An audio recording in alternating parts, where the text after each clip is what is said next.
Doctor Abdul মান্নানের কাছে আমার এই প্রশ্নটাই থাকবে যে শেখ হাসিনার যে এটা কনফারেন্সটা হলো, ওখানে সাকিবের অ্যাজ এ ক্রিকেটার সাকিব সে ওখানে উপস্থিত হলো, এটাকে আপনি কোন দৃষ্টিতে দেখবেন যদি সংক্ষেপে বলতেন? হ্যাঁ, আমি সংক্ষেপে বলবো। তার পেজ থেকেও লাইভে গিয়েছে। একটা বিষয় আমি একটু বলে আসি। রাজনীতি আর ধর্ম আলাদা করার কথা বলেছেন।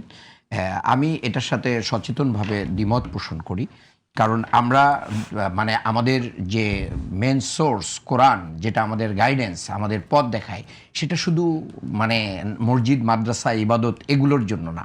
এটা আমাদের সমাজ, আমাদের রাষ্ট্র, আমাদের অর্থ, আমাদের পরিবার, সব কিছুর সমাধান, পূর্ণাঙ্গ জীবন ব্যবস্থা। কাজে এটাকে আপনি যদি আলাদা করে ফেলেন তাহলে একটা বর্বর সমাজ পাবেন। কাজে এই বর্বর সমাজের দিকে আমরা যেতে চাই না। আর অপব্যবহার যে কেউ করুক এটা গ্রহণযোগ্য না।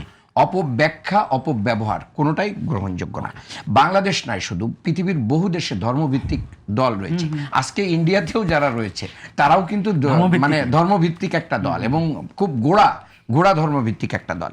আর আরেকটা কথা বলতে চাই যে বিএনপিও কিন্তু মানে আপার এই বক্তব্যের সাথে একমত হবেন কিনা আমি জানি না।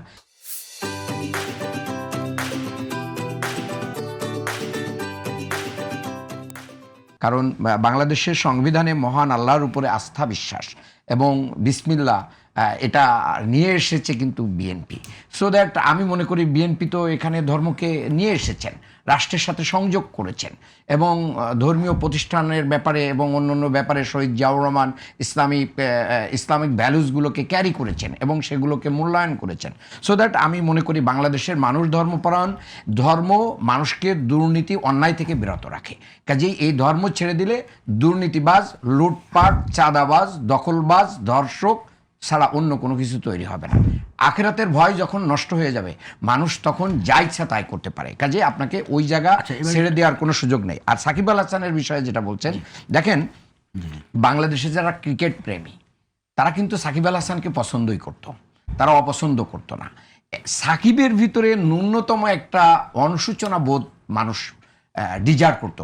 সে যদি অনুশোচনার কোনো জায়গায় থাকতো তাহলে দেশের মানুষই হয়তো বা একটা সময় বলতো যে ঠিক আছে, সে একটা ত্রুটি করেছে, হয়তো সে ত্রুটির শিকারও হয়েছে, তাকে ক্ষমা করে দেওয়া হোক।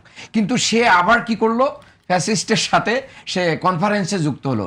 এর দ্বারা সে কিন্তু যে অনুতপ্ত তা কিন্তু না, সে মানে তার জায়গায় সে স্টিল আছে।